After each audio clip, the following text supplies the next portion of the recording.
Time now for Eyewitness News, Call 12 for action. The startling aftermath of the crash landing of the Asiana Airlines Flight 214 is enough to make even the most frequent flyers jittery. But many of those passengers may owe their survival to some very important safety protocols. Problem solver Susan Hogan looks at some ways to better prepare yourself for an in-flight emergency. We've heard them time and time again, but the safety protocol prior to takeoff, but it's packed with important information to protect you, especially if you find yourself in an emergency situation.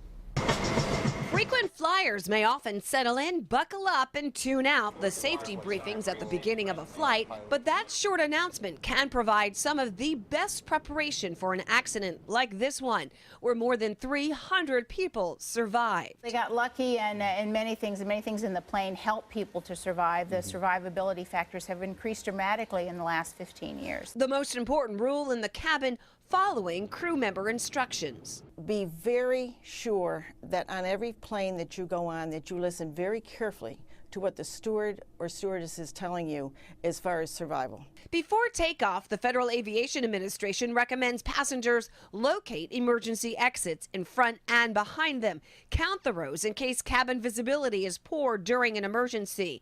A seatbelt should be low and tight. Keeping it lower than your belly and on your hips can reduce the risk of internal injuries during a crash landing.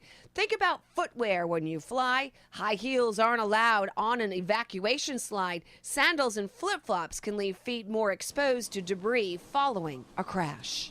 And during an evacuation, don't reach for your bags overhead. Leave them behind. And if you have a consumer problem you need help solving, contact our Call 12 for Action Center Monday through Thursday from 11 until 1. Hotline 228-1850. I'm problem solver Susan Hogan, Eyewitness News.